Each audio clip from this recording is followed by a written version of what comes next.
नमस्कार दोस्तों, आप सभी का हमारे YouTube चैनल मन का वॉइस में स्वागत है। मैं रोज एक शिक्षाप्रद कहानी लेकर आता हूँ। चलिए कहानी शुरू करते हैं। कहानी का शीर्षक है एक चक्रवर्ती राजा और एक किसान की स्त्री। एक नगर में बहुत ही धार्मिक, न्यायप्रिय, दयालु राजा राज करता था। वह प्रजा का पालन बहुत अच्छी तरह करता था। उसकी न्यायप्रियता की चर्चा दूसरे राजा भी करते थे। वह अपने पुरोहितों के कहने से यज्ञ इत्यादि कर देता और उनके चुने हुए लोगों को दान पुण्य भी कर देता। वहीं मंत्री के कहने से उसके चहेते लोगों का कर भी माफ कर देता। मगर इतना सब करने के बाद उसे सुकून नहीं मिलता। उसे रात को नींद ही नहीं आती।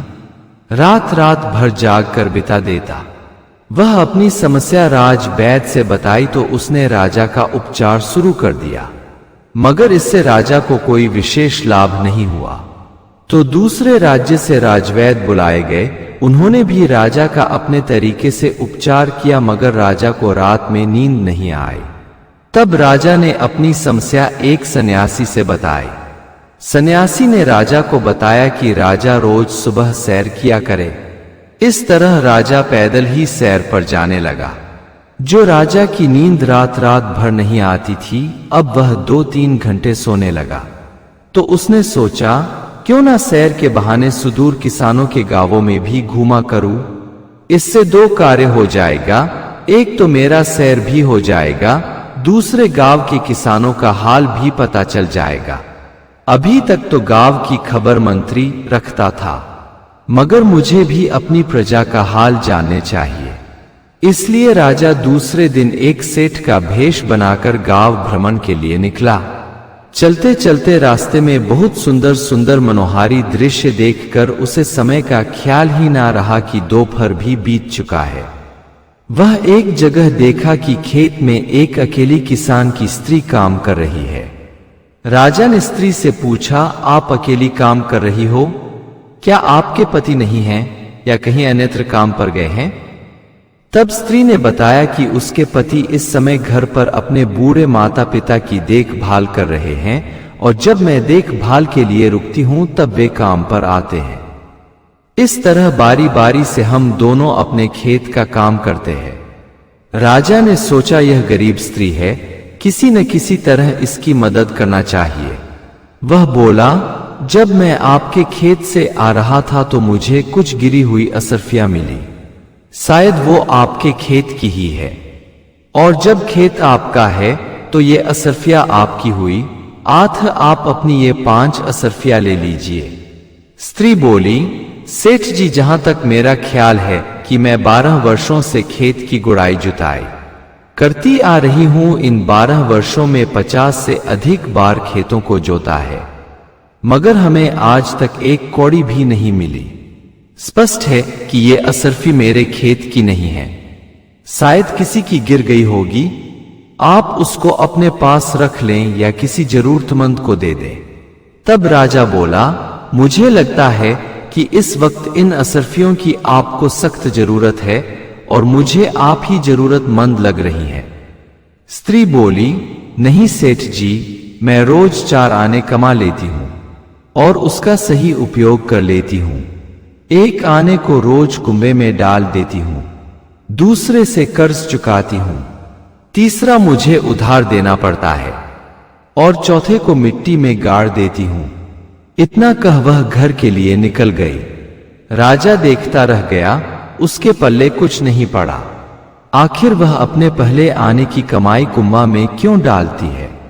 दूसरा कर्ज चुकाना तो कुछ समझ में आता है, उधार देना भी कुछ कुछ समझ में आता है, मगर फिर 1 आने को मिट्टी में दबा देने का मतलब क्या है?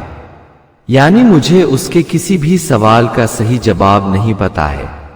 वह अपने राजदरबार लौट आया और कई मंत्री और विद्वान को बुलाया तथा इसका अर्थ बताने को कहा, मगर किसी ने संतोषजनक जवाब नहीं दिया। राजा ने मंत्री को आदेश दिया कि आप गांव में जाए और उस किसान की स्त्री को सम्मान के साथ राजदरबार ले आए। वह जाकर उस स्त्री को सम्मान के साथ लिवा आया। राजा ने उस स्त्री से बताया कि सेठ के भेष में वह उससे मिला था। उसे 5 असरफियां देनी चाहिए थी, मगर उसने नहीं लिया था। अब वह उसे उन 4 सवालों का जवाब चाहता है, या ये कहिए कि उसके 4 आने खर्चे का सही मतलब समझना चाहता है। तब किसान की स्त्री ने बताया कि 1 आने कुंबे में डालने का मतलब है अपने परिवार का पेट भरती हूं, दूसरे से कर्ज चुकाती हूं, इसका अर्थ है महाराज की बूढ़े सास ससुर की दवा दारू देख रेख में खर्च करती हूं। तीसरा, उधार चुकाने का मतलब है महाराज की अपने बच्चों की शिक्षा भरण पोषण पर खर्च करती हूं। और चौथा, जमीन में गाड़ने का अर्थ है उसकी बचत बुरे वक्त के लिए करती हूं। राजा किसान की स्त्री के तर्कपूर्ण जवाब से बहुत प्रसन्न हुआ तथा उसे बहुत से उपहार देकर रथ से उसे उसके घर भेजवा दिया। चूंकि राजा को नींद नहीं आती थी, उसकी समस्या का भी समाधान हो चुका था। वह जब दोपहर तक पैदल चलता तो बहुत थक जाता था और थकने के कारण उन्हें बहुत अच्छी नींद आने लगी थी। अब राजा ने सोच लिया था कि सभी कार्य मंत्री पर छोड़ देने से नहीं होने वाला, उन्हें अपने से भी प्रजा के सुख दुख का ख्याल रखना होगा। तभी एक राजा चैन की नींद सो सकता है और प्रजा के बीच जाने पर बहुत कुछ सीखने को भी मिल जाता है। एक मंत्री का हृदय संकीर्ण हो सकता है, मगर राजा का दिल अपने प्रजा के लिए हमेशा विशाल होने चाहिए। और इस प्रकार राजा अपनी प्रजा के बीच ज्यादा से ज्यादा समय बिताने लगा।